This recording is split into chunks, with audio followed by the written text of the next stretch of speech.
Action. হ্যাঁ হ্যাঁ আমি একটা অপরাধী, এই সমাজের বুকে অন্ধকার। কাট কাট কাট কাট কাট। হ্যাঁ হ্যাঁ আমি একটা অপরাধী। এই আরে ও কার লোক? আরে ভাই ওকে সরাও, এটা শুটিং চলছে, শুটিং এর জায়গা।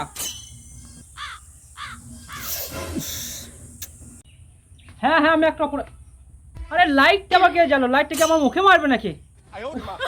আমার মেজাজটাই খারাপ করে দিল, মুডটাই খারাপ হয়ে গেল আমার। আরে লাইটটা বন্ধ করো না।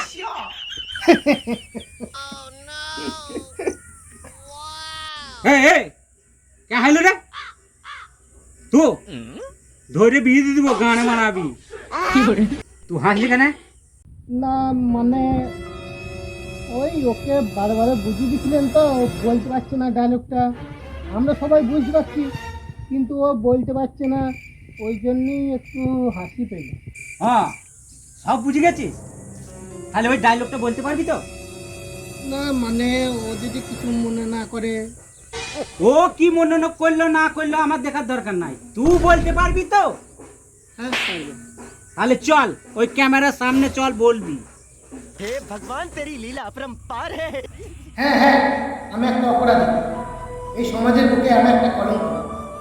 আমি জানি যে তুমি আমাকে ঘৃণা করো, আমি জানি তুমি আমাকে ঘৃণ্য চোখে দেখো, কিন্তু কোনো মানুষ নিজের ইচ্ছায় খারাপ হয় না, কোনো মানুষ তার মায়ের গর্ভ থেকে খারাপ হয় না, কোনো চোর সে আনন্দে চুরি করে না, কোনো টাকা সে আনন্দে ডাকাতি করে না, কোনো বেশ্যা তার নিজের ইচ্ছায় শরীর বেচে না।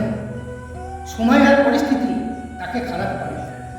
আর তুমি খুব ভালো করেই জানো একটা গরিব মানুষের ভাগ্যে চিতার কাঠও জোটে না। তাই এই পৃথিবী আমাকে একটা জিনিসই শিখিয়েছে, গরিব হয়ে জন্মানো কোনো অন্যায় নয়, কিন্তু গরিব হয়ে মরাটা সব থেকে বড় অন্যায়, সব থেকে বড় পাপ।